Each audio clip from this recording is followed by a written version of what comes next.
चलिए इस श्रृंखला को आगे बढ़ाते हैं। 5 चैप्टर कंप्लीट हो चुका है कल्चर का और ये चल रहा है 6 चैप्टर। अगर आप PYQ देखे होंगे, थोड़ा सा भी मतलब UPSC के बारे में जानते होंगे, तो आपको ये बात ज़रूर पता होगा कि जनजातियाँ कितनी महत्वपूर्ण टॉपिक है। चाहे आप पॉलिटी में देखेंगे, चाहे आप सोसाइटी में देखेंगे, चाहे आप कल्चर में देखेंगे, मतलब कहीं पर भी आप देखेंगे या आप सामाजिक मुद्दे भी देखेंगे तो वहाँ पर जनजातियाँ बहुत महत्वपूर्ण रोल प्ले करती हैं। मतलब आपको प्रीलिम्स के क्वेश्चन में मिल ही जाएगा। अगर आप 2-3-4 साल का PYQ उठा के देखेंगे तो ज़रूर मिल जाएगा। इसलिए थोड़ी शिद्दत से, थोड़ा शांति से इसको जो है देखिए आराम से। सुर्खियों में रही जनजातियाँ, है ना। एक बार मैपिंग देख लेते हैं। मैपिंग, शहरीय जनजाति कहाँ कहाँ पर है? मध्य प्रदेश, उत्तर प्रदेश, राजस्थान में। सहरिया शहर में नहीं है, क्या लग रहा है? ऐसा कुछ लगेगा। तीवा जनजाति, नाम ही नहीं सुन के लोग, कितना लोग जानते नहीं होगा तीवा भी कुछ जनजाति होती है। तो क्या अभी इसके बारे में चर्चा हुई? टेंशन मत लीजिए, आराम से पूरा डिटेल में चर्चा होगी। ये पहले देख लीजिए कहाँ कहाँ पर है। असम में है, मेघालय में है। कौन सी जनजाति? तीवा जनजाति। अपातानी जनजाति और नियसी जनजाति। अपातानी जनजाति और नियसी जनजाति ये कहाँ पर है? अरुणाचल प्रदेश में। मैपिंग की तरह पता होगा ना भाई, कहाँ कहाँ पर कौन सा है। अरुणाचल प्रदेश कहाँ पर है तो दिख भी रहा होगा आपको। मुरिया जनजाति कहाँ पर है? छत्तीसगढ़ में है। मुरिया जनजाति कहाँ पर? छत्तीसगढ़ में। एक आता है सोलिगा जनजाति और है जेनु कुरुबा जनजाति। सोलिगा और जेनु कुरुबा ये कहाँ पर? कर्नाटक, केरल और तमिलनाडु में। कोन्याक जनजाति कहाँ पर? नागालैंड में। नागालैंड कहाँ पर है? नॉर्थ ईस्ट में दिख रहा होगा आपको। उसके बाद एक है पोमई नागा जनजाति। अब देखिए नागालैंड में कौन है? कोन्याक जनजाति। और पोमई नागा कहाँ पर है? ये मणिपुर में। कन्फ्यूजन होगा कभी कभी, जब पोमई नागा की बात रहेगी तो आपको लगेगा नागालैंड होगा। उसके बाद देखिए क्या है, लुशाई जनजाति। ये वाला लुशाई जनजाति ब्रू समुदाय कहाँ पर? मिजोरम और त्रिपुरा में। जुआंग जनजाति, मनकीडी जनजाति कहाँ पर? ओडिशा में। कोंडा रेड्डी जनजाति, कोया जनजाति कहाँ पर? आंध्र प्रदेश, तेलंगाना में। ये धीरे धीरे आपको एक बार मैपिंग पता होना चाहिए, हाँ कौन सी चीज कहाँ पर है, बस इतना ध्यान देना है। उसके बाद देखिए कौन सा है, इरुला जनजाति तमिलनाडु, केरल में। और शोम्पेन जनजाति कहाँ पर है? अंडमान और निकोबार द्वीप समूह में। ये तो रही कुछ मतलब मैपिंग की बात। अब एक एक करके आराम से डिटेल में सुनते हैं कहानी को, इनकी के बारे में क्या क्या है। सबसे पहले कौन होता है? अपातानी जनजाति। अपातानी जनजाति देखिए, भारतीय प्राणी सर्वेक्षण JSI के शोधकर्ताओं ने ताले वन्यजीव अभ्यारण्य, यही पहले पता होना चाहिए ताले वन्यजीव अभ्यारण्य कहाँ पर है। तो कहाँ पर है? अरुणाचल प्रदेश में है। जियोग्राफी लगेगा, इन्वायरमेंट लगेगा, लेकिन आप है कल्चर में देखिएगा। ताले वन्यजीव अभ्यारण्य से फॉरेस्ट ड्वेलिंग हॉर्न फ्रॉग का एक नई प्रजाति की खोज की है। ठीक है, नया वैसे मेढक वगैरह मिलता है तो कहाँ पर मिलता है? अरुणाचल प्रदेश में। या बहुत होगा तो अरुणाचल प्रदेश नहीं होगा तो आप पश्चिमी घाट पहुँच जाएंगे, बस अंतर इतना ही है। इस नई प्रजाति का नाम अरुणाचल प्रदेश के प्रमुख अपातानी समुदाय के नाम पर जेनोफ्रिस अपातानी रखा गया है, जो नया मेढक, जो नया फ्रॉग खोजा गया है। अच्छा ये भी बात है कि फ्रॉग ही है, ये भी मैटर करता है। जैसे कभी कभी UPSC पूछता है, कुछ देगा ऐसा नाम, फिर कहेगा कि ये क्या है, तो मछली वाला नाम लगा, मछली है लेकिन वो मछली नहीं होता, कभी कोई दूसरा जीव होता हो जाता है, ऐसा मतलब दिखता है कुछ, तो थोड़ा सा इसके लिए सावधान रहिएगा। अब बात करते हैं अपातानी जनजाति के बारे में। यह जनजाति जीरो घाटी में पाई जाती है। यह अपने प्रभावी पारंपरिक ग्राम परिषद बुल्यान के लिए जानी जाती है। बुल्यान किससे संबंधित है? अपातानी जनजाति से। क्वेश्चन बन जाएगा तो कंफ्यूज हो जाएंगे, किससे? बुल्यान। ठीक है, इस जनजाति के क्षेत्र को यूनेस्को की अस्थायी सूची में लिविंग कल्चरल लैंडस्केप के रूप में शामिल किया गया है। यूनेस्को आ गया बीच में, तैयार रहिएगा। लिविंग कल्चरल लैंडस्केप का आशय ऐसे क्षेत्र से है जहां मनुष्य और पर्यावरण परस्पर निर्भरता की स्थिति में एक साथ सामंजस्यपूर्ण रूप से अस्तित्वमान होते हैं। ध्यान रखिएगा, किसकी बात हो रही है? Living cultural landscape. ये क्या मतलब है कि मनुष्य और पर्यावरण परस्पर निर्भरता, मतलब एक दूसरे पर निर्भर, ये इनके ऊपर निर्भर, ये इनके ऊपर निर्भर, निर्भरता की स्थिति में एक साथ सामंजस्यपूर्ण रूप में अस्तित्वमान होते हैं। एक बात ये क्लियर। प्रमुख त्योहार कौन सा? ड्री और म्योंग। अच्छा, ये कौन सा त्योहार सर? जिंदगी में आज तक कभी हम सुने नहीं ऐसा भी त्योहार होता है। हाँ होता है। मुख्य नृत्य कौन होता है?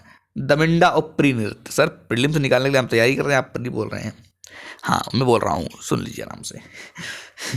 जैसा सोचने की जरूरत नहीं है। उसके बाद आगे बढ़ते हैं। कौन सा आता है? ये है पुमई नागा जनजाति। कौन सी जनजाति? पुमई नागा जनजाति। ये क्या है? मणिपुर के सेनापति जिले के पुरुल गांव की पुमई नागा जनजाति ने अपने क्षेत्र में जंगली जानवरों और पक्षियों के शिकार, जाल बिछाने और मारने पर क्या कर दिया? प्रतिबंध लगा दिया है। ये तो रहा न्यूज की बात। पुमई नागा बारे में जानते हैं। यह मणिपुर के सबसे पुराने, सबसे बड़ी नागा जनजातियों में से एक है। पुमई नागा रहती कहाँ पर है? ध्यान रखिएगा, नागालैंड में नहीं है ना। यह जनजाति मणिपुर और नागालैंड में निवास करती है। नागालैंड में करती है, ज़्यादातर नहीं करती है ना, इतना ध्यान रखिएगा। इस जनजाति के लौंग पोली, मिट्टी के बर्तन और पोताई, पौ नमक उत्पादन के लिए जाने जाते हैं। पौली, ये पौली शब्द कई बार जगह, पौली क्या है? चर्चा में रहा पौली क्या है। अब पता होना चाहिए मिट्टी के बर्तन है। और पौताई क्या है? पौताई पौ नमक है ना। ये थोड़ा सा ध्यान रखिएगा, क्या है? पौ नमक उत्पादन की। भाषा कौन सी है? पौला। सर ये कौन सी भाषा है? पौला। अब आते हैं लुशाई जनजाति। ये कौन सी जनजाति है? लुशाई। देख लीजिए स्टाइल वाला, देख लीजिए फिगर वगैरह बनकर देखना हो तो अच्छा लग रहा हो देख करके ना। सर हम भी ऐसे बन जाएगा, बन जाइए थोड़ा देर के लिए। मिजोरम के फोंगपुई राष्ट्रीय उद्यान। अब ये फोंगपुई राष्ट्रीय उद्यान कहाँ पर है? मिजोरम में है।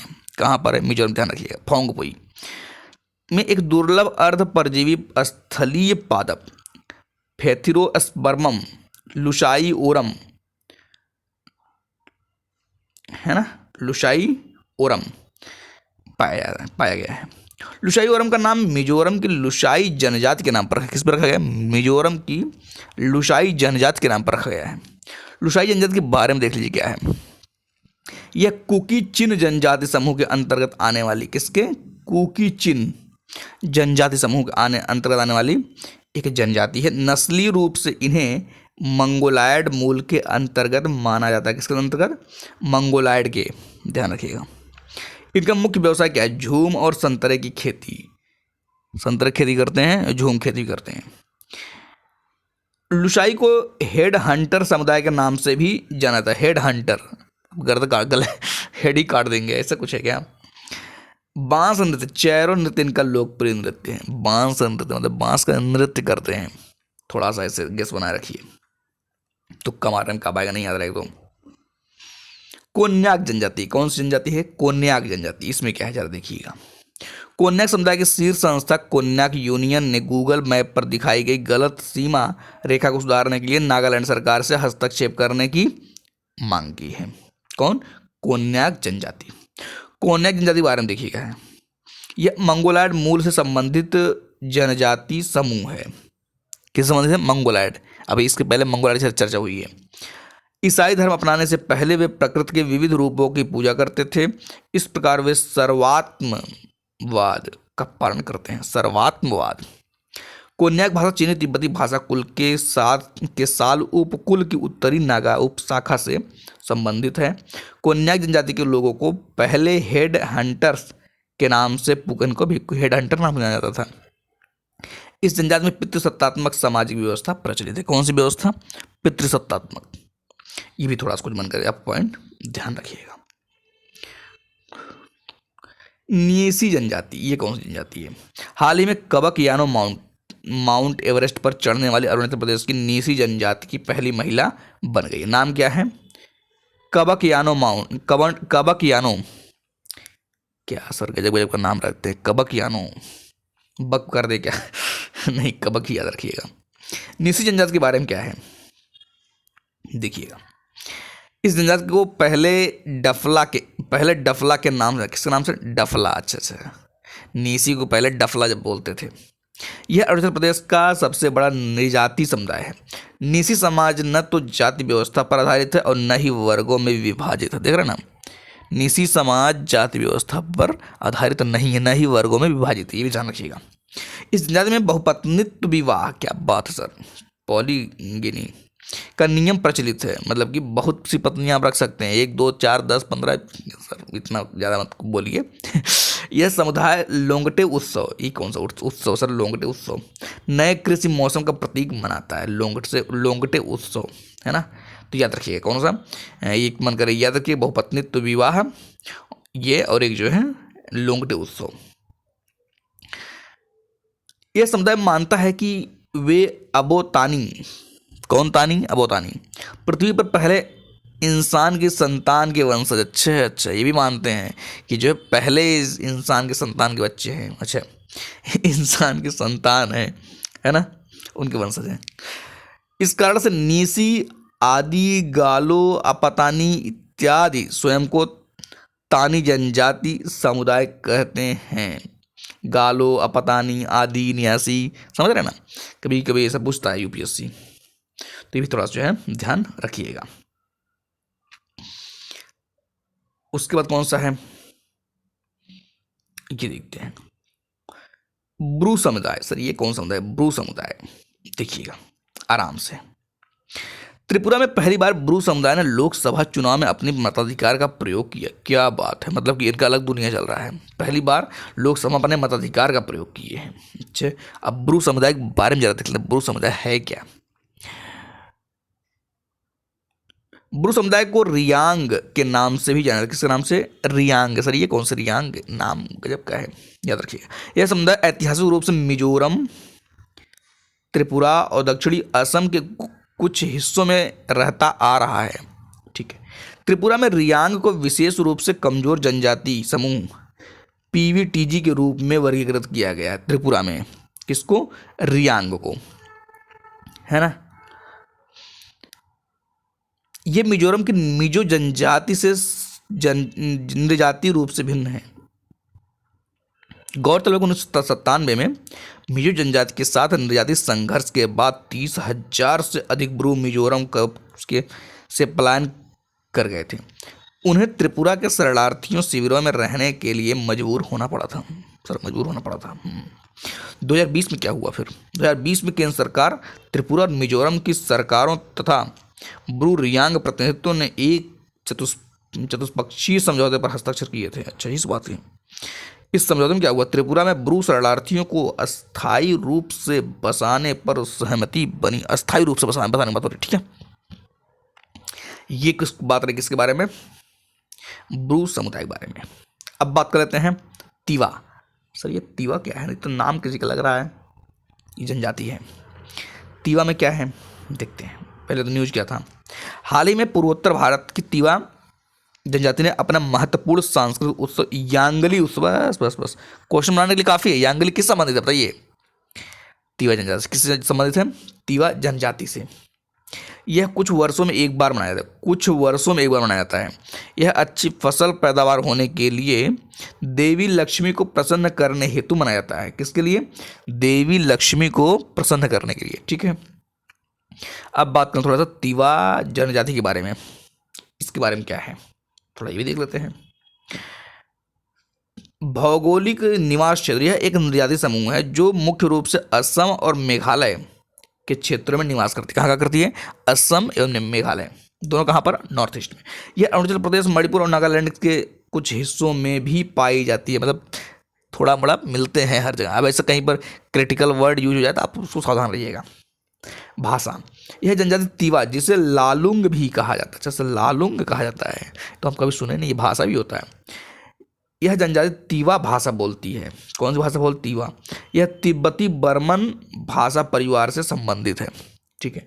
पारंपरिक परिधान, पुरुषों के लिए सादोर मतलब ऊपरी वस्त्र पर एक पट्टी, देख रहे होंगे आप फिगर में, आपको दिख रहा होगा, ऊपरी वस्त्र पर एक पट्टी। और महिलाओं के लिए मोखली चादर, महिलाओं के लिए कौन सी चादर, मुखली चादर दिख रहे होंगे फिगर में। सर हम भी ले लें क्या? नहीं मिलेगा, भगा देंगे सब। ऐसा नहीं है सर, हमारे ही देश के लोग हैं, दे देंगे। अब आता है पूर्वी भारत की जनजातियां। कौन सी? अब पूर्वी भारत, अब तक उत्तर पूर्वी भारत बात हो रही थी ना। चलिए आराम से ये भी सुनिएगा। कौन सी जनजाति है? जुआंग, चुआंग नहीं, जुआंग, ध्यान रखिएगा।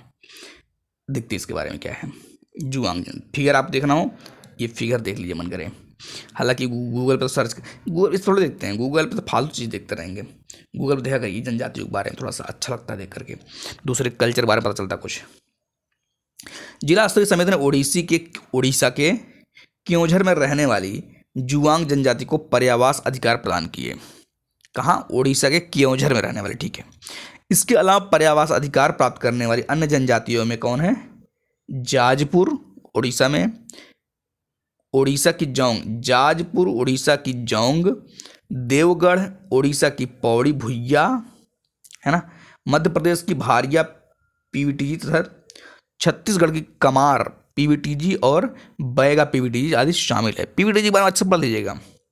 आपके जो संवैधानिक क्या क्या प्रावधान है वो भी जाकर अच्छे से पढ़िएगा, है ना। जनजातियों के संवैधानिक जो कि छठी अनुसूची में है ना, उसको भी अगर आप पढ़े, 5वीं 6ठी अनुसूची है अच्छे से। हालांकि हमने कवर किया है, आप देखेंगे पॉलिटी में काफ़ी कुछ कवर हुआ है। अब पूरा तो नहीं हो सकता, पूरा जब पढ़ाएंगे पूरा एक तरफ से फिर देखा जाएगा। जुआंग जनजाति के बारे में पहले तो यही समझिए कि जुआंग कहाँ पर है। अब आपको लग रहा हो नहीं सर हमारे घर पे बगल में 2-4 लोग रहते हैं, अपने कहते हैं मैं जुआड़ी हूँ, हम जुआंग बोल देंगे। अच्छा जुआंग बोल देंगे, नहीं नहीं, ये स्पेशल जगह है, ठीक है, उड़ीसा में। मूलवासी देखिए कहाँ पर, जुआंग पहाड़ी। अच्छा सर पहाड़ी भी का? जुआंग पहाड़ी है, याद रखिएगा। स्थानीय और मैदानी भागुड़िया के रूप में विभाजित है। किस रूप में? थानिया और भागुड़िया। सर ये क्या है? अगर पूछ लीजिए थानिया और भागुड़िया क्या है जनजाति के संबंध में, तैयार रहिएगा। यह समुदाय क्योंझर की पहाड़ियों, अनुगुल की पल्लाहारा और ढेंकानाल के मैदान में निवास करता है। इनके इतिहास बारे में देखें क्या है इतिहास। मूल रूप से यह समुदाय पटुआ के नाम से जाना था। अच्छा पटुआ, सर नाम ही नहीं सुने हम तो। पटुआ नाम दरअसल स्कर्ट जैसी पत्तों की पारंपरिक पोशाक पहनने का प्रचलन में आया है, ठीक है, पत्ता पहनने को। व्यवसाय क्या है? यह जनजाति मूल रूप से स्थानांतरित खेती या तोइला चासा के कार्य में संलग्न है। किस कार्य में? तोइला चासा। सर ये क्या है तोइला चासा? हालांकि इनमें से कुछ अब अस्थायी कृषि करने लगे हैं। यह जनजाति सजावटी कंघियाँ और तंबाकू के डिब्बे बनाने के कार्य में दक्ष है। क्या क्या बनाते हैं? सजावटी कंघियाँ और तंबाकू के डिब्बे। अच्छा डिब्बा बनाते सर, तंबाकू डिब्बा? गलत काम कर रहे हैं ना, नहीं, ये इनका कार्य है। पर्यावास अधिकार क्या है? देखिए पर्यावास अधिकार को अनुसूचित जनजाति और अन्य पारंपरिक वनवासी वन अधिकारों की मान्यता अधिनियम 2006 के तहत उपबंधित किया गया था। इस कानून को वन अधिकार अधिनियम FRA के रूप में भी जाना जाता है। ये भी तो एक पॉइंट थोड़ा सा दिमाग में रखिएगा। अब कौन सा जनजाति आता है? बड़े जबरदस्त लोग हैं देश में, हम लोग जानते नहीं, सुने नहीं आज तक। ये कौन है? मुरिया जनजाति। देखिए ये जबरदस्त रंग बिरंगा पहन के, है ना, अच्छा लगता है। आंध्र प्रदेश के, ध्यान से सुनिएगा, आंध्र प्रदेश के अल्लूरी सीताराम राजू बहुत फेमस है, अगर आपने इतिहास पढ़ा पता होगा। अल्लूरी सीताराम राजू जिले में मुरिया जनजाति बीजों को संरक्षित करने की पारंपरिक विधि डेडा का इस्तेमाल कर रही है। क्या डेडा? ये क्या डेडा सर? बस क्वेश्चन तो यार डेडा डेडा आप सुन रही है तो कहीं भी क्वेश्चन बन जाएगा। क्या है डेडा? इस पद्धति में बीजों को पत्तियों में लपेटा जाता है, ठीक बात है। इसके बाद गोलाकार बंडल के रूप में कसकर बांधा जाता है। अच्छा ये भी बात है। और सियाली पत्तियों के साथ बुना जाता है। अच्छा इसी बात है, समझा कि डेडा पद्धति? नहीं सर हम डेडा नहीं जानेंगे, डोडा जानेंगे, डेडा नहीं है, याद रखिएगा, पूछ सकता है UPSC। लाभ, यह विधि बीजों को कीटों और कीड़ों से बचाती है, इसके अंतर्गत बीजों को 5 साल तक संग्रहित एवं उपयोग किया जा सकता है। 5 साल तक, देख रहे हैं ना कितना अच्छा गुण है। अब बात थोड़ा सा मुर्गे जनजाति बारे में देख लेते हैं। क्या है? यह छत्तीसगढ़ के गोंड जनजाति का उपसमूह। किसका? गोंड जनजाति। कहाँ का? छत्तीसगढ़। सर छत्तीसगढ़ कहाँ पे है ये? भाई 35गढ़ के बगल में छत्तीसगढ़ हुआ। अच्छा ऐसा है क्या? नहीं ऐसा नहीं है, पता होगा, मैपिंग देख ही रहे हैं। गोंड जनजाति का उपसमूह है। यह समुदाय छत्तीसगढ़ राज्य में रहता है। कहाँ रहता है? छत्तीसगढ़ समुदाय में। इनका संबंध बस्तर के मुरिया विद्रोह 1876 में से है। यह विद्रोह बस्तर के दीवान गोपीनाथ कपरदास के खिलाफ किया गया था। किसके खिलाफ किया गया? बस्तर के दीवान गोपीनाथ कपरदास के खिलाफ किया गया था। अब आता है क्या? रीति रिवाज जरा देख लेते हैं। मृत स्तंभ गुड़ी। सही है, गुड़ी क्या है? देखिए क्या है। इसके साथ मृतकों को दफनाने के बाद 6 से 7 फीट ऊंची शिला रखी बनाई जाती है। अच्छा, ये क्या है? गुड़ी। घोटुल, क्या क्या नाम है सर, मतलब गुड़ी, घोटुल। देखिए, यह एक प्रकार की कुटीर है जहां आदिवासी युवक और युवतियां अपना जीवन साथी चुनते हैं। क्या बात है सर, ये तो बड़ा मजेदार चीज है। ऐसी बातें किया करिए। देखिए दूसरा पढ़ने में मजा आता है ना, अनलोक कल्चर। अब जैसे देखिए, अब इनकी क्या बात है? मनकीड़ी जनजाति। देखिए पहले फिगर देखिए, चित्र देख रहे ना, मनकीड़ी जनजाति। अब इनके बाद थोड़ा सा 2-4 बातें कर लेते हैं। हाल चाल थोड़े पूछेंगे और बताइए कैसे हैं, ठीक ठाक हैं, नहीं ठीक है। देखिए उड़ीसा के, पहले देखिए उड़ीसा कहाँ पे है, पता होगा ना उड़ीसा के मनकीड़िया लोगों को अनुसूचित जनजाति और अन्य पारंपरिक वन निवासी वन अधिकारों की मान्यता अधिनियम 2006 के तहत औपचारिक रूप से अधिवास अधिकार प्रदान किए गए हैं। क्लियर बात? तो सवाल ये है कि मनकीड़िया के बारे में सब कुछ बताइए, पहले हाल चाल। देखिए सबसे पहले चीज़ ये क्या है? PVTGs हैं, बहुत इंपॉर्टेंट है, नहीं पता है जाकर पढ़िएगा।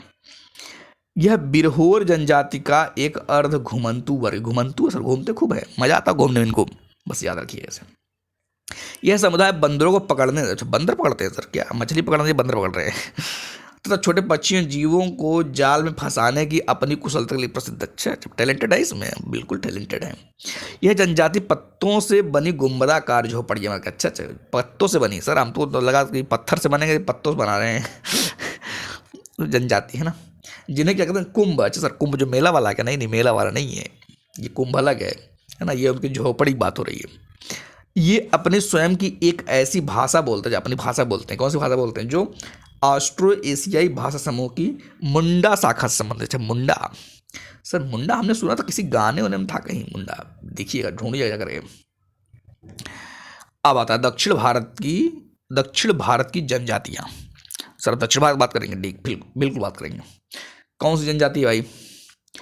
सोलिगा जनजाति। कौन सी जनजाति है? सोलिगा।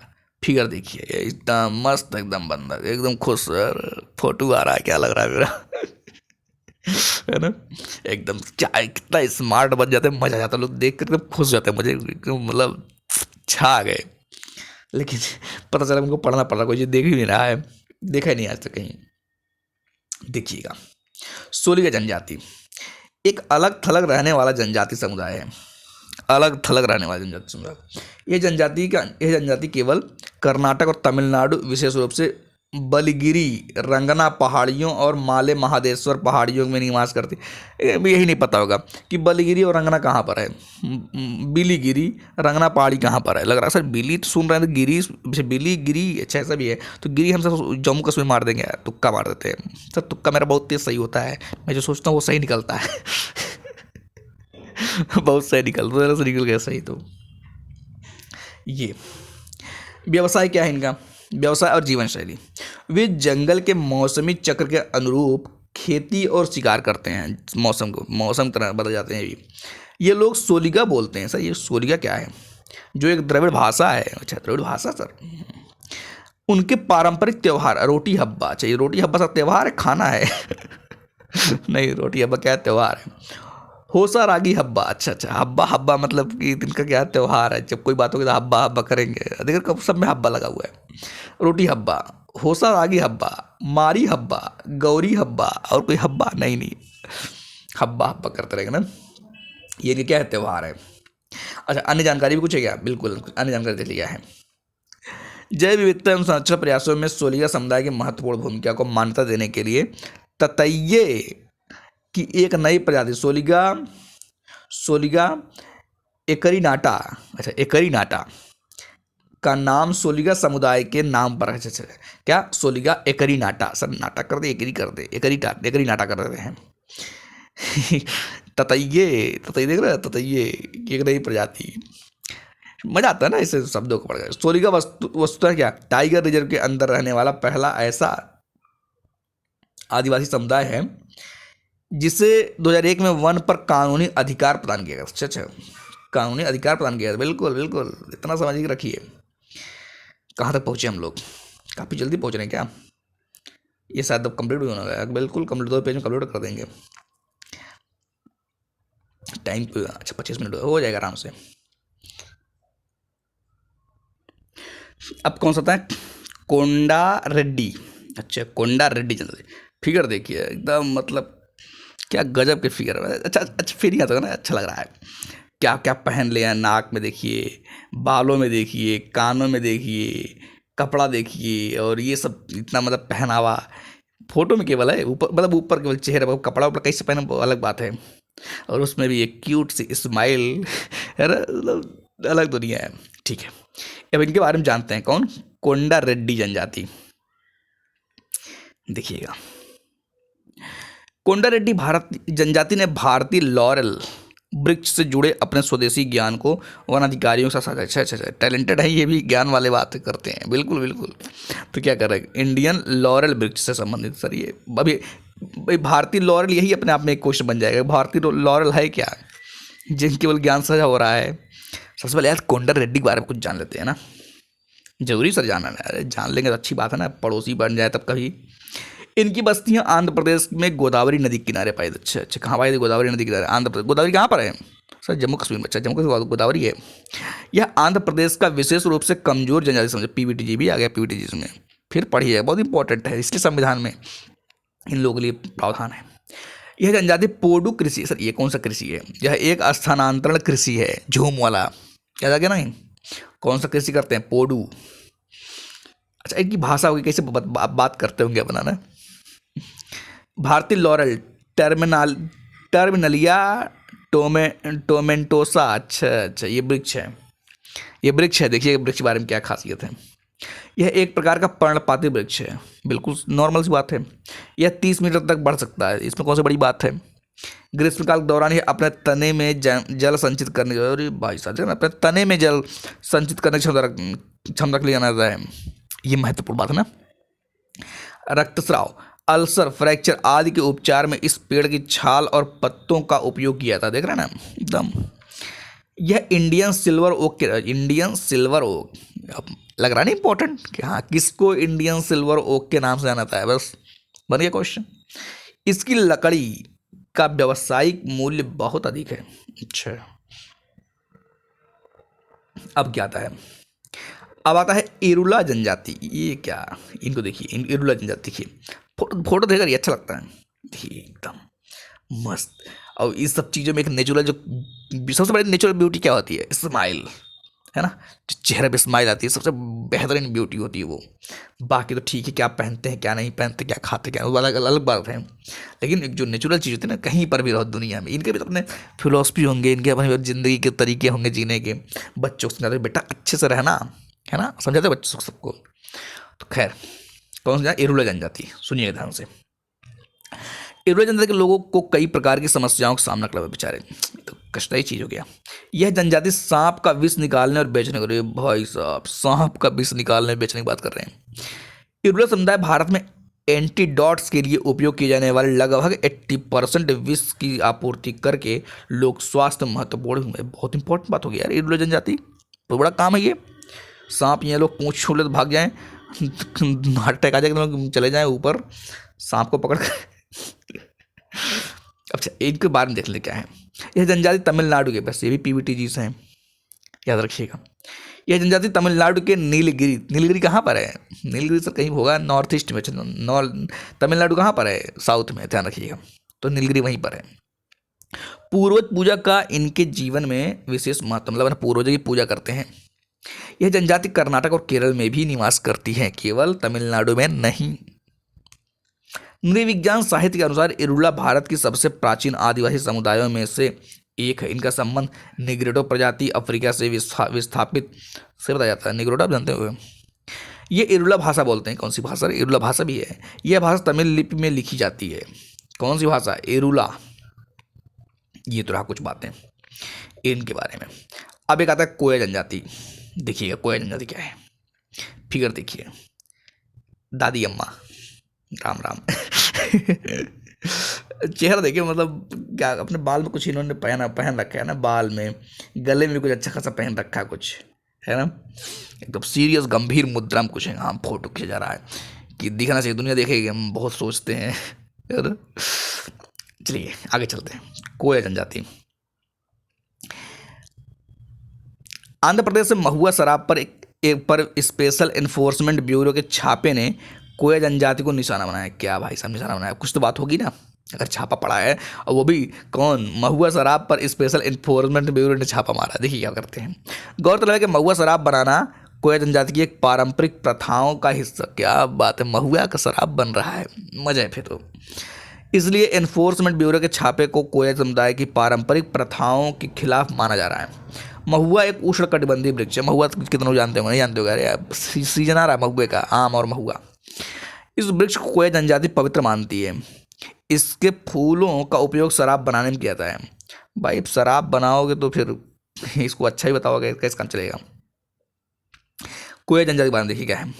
निवास स्थान, ये गोदावरी जिले आंध्र प्रदेश, गोदावरी क्या लगा ना, गोदावरी जिले आंध्र प्रदेश को उत्तर की ओर तथा मलकानगिरी जिले उड़ीसा में पहाड़ियों एवं वनों में रहते हैं। अच्छा, व्यवसाय क्या है इनका? परंपरागत रूप से कोया चरवाहा और स्थानांतरित कृषि, मतलब ये भी जो है चरवाहा है और स्थानांतरित कृषि करते हैं, बस ये बताना चाहिए। हालांकि अब उन्होंने अस्थायी खेती करना शुरू कर दिया है, ये भी बात सही है। अब इनकी संस्कृति के बारे में जरा देख लेते हैं। संस्कृति इनकी कैसी है देखिएगा। ये कोया भाषा बोलते हैं। सर ये भी भाषा है, बिल्कुल। कोया भाषा कैसे बोलते हैं आप वही जानते होंगे, हमको थोड़े पता है। नहीं सर, आप पढ़ा रहे हैं, आपको पता होना चाहिए। दुनिया की सारी भाषा आपको जाननी चाहिए। हाँ, भाषाविद बन जाए। यहाँ 2-3 भाषा जानने बड़ी बात है। ये कोया भाषा बोलते हैं जो द्रविड़ भाषा परिवार से संबंधित, किससे संबंधित? द्रविड़ भाषा परिवार संबंधित है। कोया समुदाय कई वार्षिक धार्मिक त्योहार से बिज्जा पांडु, कोड़ता पांडु, बिमुद पांडु, पांडु पांडु टंटना पांडु पांडु करते रहेंगे, आदि मनाता है। ये जो है पांडु इनकी, यहाँ एक तरफ हुब्बा हिब्बा कुछ था और एक तरफ ये पांडु, याद रखिएगा। मतलब ये सब इंटरेस्टिंग, मजा लीजिए, पढ़ाई में मजा आना चाहिए। थोड़ा सा अंदर से फीलिंग है कुछ जान रहे हैं, ये नहीं कि भगवान रटना भी, ये भगवान रटना याद ही नहीं आ रहा है। भूल गए तो टेंशन में आ गए कि हम लगता है इंसान नहीं है क्या। हम कुछ नहीं कर पाएंगे ज़िंदगी में, तो ऐसा नहीं, ठीक है। अब इसके बाद कौन सा आता है? ये जेनु कुरुबा जनजाति। कौन सी जनजाति? जेनु कुरुबा। जेनु है कुरुबा जनजाति। देखिए क्या है। हाल ही में पश्चिमी घाट रहने वाले जेनु कुरुबा जनजाति सुर्खियों में रही। चलिए ठीक बात, सुर्खियों में रही भाई, कोई बात रहा होगा सुर्खियों में, चाय पानी मिला होगा कहीं पे खाने पीने का, और क्या है। देखिए क्या है। जेनु कुरुबा जनजाति के बारे में देखिए क्या है। भौगोलिक निवास, यह जनजाति हादी नामक छोटे बस्तियों में रहती। कहाँ रहती है? हादी। सर हादी क्या है? हाल ही में चर्चा में था, हादी क्या है? सर आदि का छोटा भाई हादी हो गया। अच्छा नया पढ़ाई कर लिए, है ना, पहचान रखिए। यह मुख्य रूप से कर्नाटक, केरल और तमिलनाडु में निवास करती है, ठीक है। इस समुदाय को लोग नागरहोल और बांदीपुर टाइगर रिजर्व जैसे वनों में भी निवास करते हैं। नागरहोल और बांदीपुर कहाँ पर है सर? होगा कहीं पर। सांस्कृतिक व आर्थिक गतिविधियाँ क्या है? यह पारंपरिक रूप से शहद एकत्रित, क्या बात, इनके यहाँ शहद लेने जाओ तो मतलब मिल जाएगा। फिगर देखिए एकदम, हाथ फैलाया एकदम, जो है कपड़ा वपड़ा, इनको कपड़ा वपड़ा सब कुछ दिख रहा है बढ़िया, मतलब रंग बिरंगा, पूरा हरा भरा। यही है जनजाति, है ना।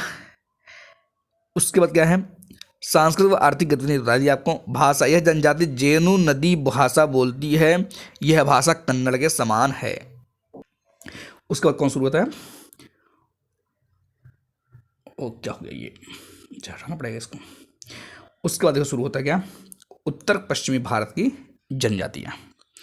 अब ये उत्तर पश्चिमी भारत जनजाति, मैंने आपको मैप में दिखाया भी था, ऊपर ही था सबसे। सहरिया जनजाति। कौन सी? सहरिया। देखिए सहरी जनजाति, देखिए स्टाइल देखिए, ये भाई साहब शहर के हैं क्या? नहीं नहीं सर, शहर का नहीं है। शहर को तो अच्छा, शहर शहरिया और शहरिया मंतर होता है, हिंदी समझिएगा थोड़ा सा, है ना। चर्चा में क्या, तो जरा देखिएगा। हाल ही में राजस्थान के 12 जिले में शहरी जनजाति के 100 से अधिक बच्चों के कुपोषित होने के मामले सामने आए हैं। देख रहे हैं, बच्चे कुपोषित के मामले सामने आ रहे हैं। इसके बारे में चलिए, शहरी जनजाति के बारे में क्या है। सहरिया उन पीवीटीजी में से एक है जो मुख्यतः मध्य प्रदेश, उत्तर प्रदेश और राजस्थान में निवास करती है। कहाँ कहाँ करती है? उत्तर प्रदेश, मध्य प्रदेश, राजस्थान, मतलब यूपी में भी है, मध्य प्रदेश में भी, ध्यान रखिएगा। सहरिया लोग गांव में अलग अलग बस्तियों में रहते हैं, जिसे यह सहराना कहता है। क्या कहता है? सहराना। क्या बात है, सहराना और सहलाना दोनों मंत्र होता है, ध्यान रखिएगा। आर्थिक गतिविधि क्या है? कृषि, मुख्यतः वर्षाधारित गौड़ वनोपज का संग्रह आदि, ये सब। अब क्या आता है? अब आता है अंडमान निकोबार। नाम सुना होगा अंडमान निकोबार का, सर हम जानते नहीं, आज तक सुने नहीं, आज तक जान लीजिए। शोम्पेन जनजाति बहुत फेमस है, बहुत फेमस, मतलब बहुत फेमस है। शोम्पेन जनजाति ने पहली बार लोकसभा चुनाव में वोट डाला। ये भी भाई साहब नया चमत्कार कर दिए, मतलब पूरा एकदम, देख रहे हैं ना स्टाइल, देखिए इन लोग, ये बात है शोम्पेन जनजाति की। और भाई साहब क्या गजब कपड़ा वपड़ा पहन करके हीरो बने पड़े हुए हैं। देखिए शोम्पेन जनजाति के बारे में देखते हैं क्या है। यह विशेष रूप से कमजोर, मतलब वही विशेष रूप से कमजोर जनजाति समूह पीवीटीजी है। यह जनजाति ग्रेट निकोबार द्वीप के सघन उष्णकटिबंधीय वर्षा वनों में निवास करती हैं। यह जनजाति मंगोलायड जनजाति समूह से संबंधित है। किससे? जनजाति मंगोलायड जनजाति समूह संबंधित है। 2011 की जनगणना के अनुसार शोम्पेन जनजाति की अनुमानित जनसंख्या 229। ये भाई से बड़ा कम है। यहाँ तो हमारे अंदर मोहल्ले में रहते होंगे। वे शिकारी और खाद्य संग्राहक है। वे जंगली सूअर, अजगर, मॉनिटर, छिपकली, मगरमच्छ आदि का शिकार करते हैं। अच्छा, सबका शिकार कर लेते हैं एक तरफ से। तो ये रहा आपको कुछ जनजाति के बारे में।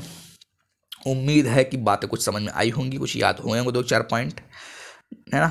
अब शुरू करेंगे विविध। हमको लगता है अब हम फाइनल पहुंच चुके हैं। मेन टॉपिक डिस्कस कर लेंगे, इसमें क्या क्या करना है, क्या क्या नहीं करना है। बाकी फिर उसके बाद इकोनॉमी वाला करंट अफेयर्स कंटिन्यू करेंगे, और जो है पर्यावरण या साइंस टेक में से 2 में से एक कोई शुरू करेंगे, अब आराम से चलते रहेंगे। ठीक है, तो आज के लिए इतना रखते हैं, बाकी मिलेंगे नेक्स्ट वीडियो में।